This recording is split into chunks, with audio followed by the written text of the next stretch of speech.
Issue of security plans, and it's been a smooth one in terms of ensuring that issues of security, safety and stability during this 15th BRICS Summit are all underway, and police's top brass, I'm sure, will be relieved. They will be pleased with the progress. Let me not waste time here. The Police Minister, General Bheki Cele, is here, the National Commissioner and the Deputy National Police Commissioner responsible for policing. They are here. Ndosi, your takeaway so far, it would appear that your security plan has been implemented accordingly. You must be pleased with the progress. Well, until the fat lady sings. But up to this point, we are fine. We can see that the delegations are beginning to file out. I know that this morning Indonesia has left. The bigger one is leaving 9 o'clock this evening. That will be Chinese. People are beginning to file out. Up to this point, I don't think we have something significant that would have been negative. Indeed, there are human beings here. There will be a little bit of hiccups and all that, like what I saw on the red carpet where somebody was closed and shut down, but it will be things like those. But security-wise, we are quite satisfied with the management and all of us. Did that red carpet incident cause a diplomatic row between South Africa and China, because that was the official translator of the Chinese president? Well, I don't think it should do that. That carpet issue was planned very well. Myself, wherever I was, I knew that all heads of state will be having a lonely walk in that carpet. That was part of the planning, and everybody was informed and all that. So there was a way of the security and the interpreters moving in that particular way. So for some reason, it happened that way. But for me, I accept that it had to be kept where it was supposed to be, that nobody moves on that. Whoever blocked that road for that guy to come in did the job that was supposed to do. And I'm very sure that the diplomats will be able to explain the thing. But what happened was what was supposed to happen.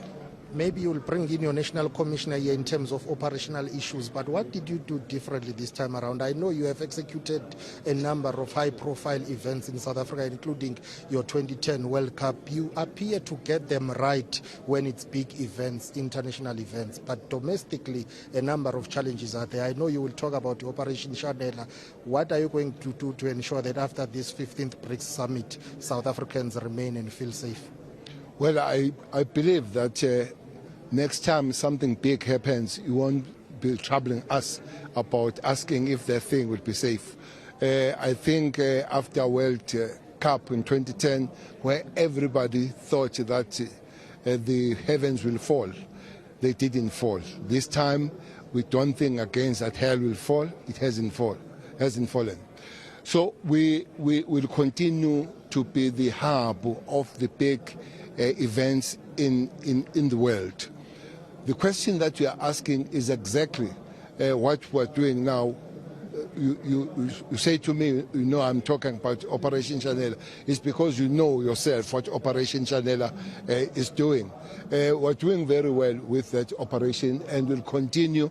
And we started it long before today, long before this event. We started it on May the 8th, and we'll continue, as we have said in our statement on the day we're announcing the safety plan of this event, that long after BRICS gone, we'll continue to work hard that South Africans are safe. Let's talk BRICS matters here. I know you have cooperation with the People's Republic of China in terms of policing. You work with them, you work with other countries too. BRICS as a bloc has expanded, new members have come on board. Will you be exploring further cooperations and collaborations in terms of policing and security with the new members, but strengthening your cooperation with the current members of BRICS?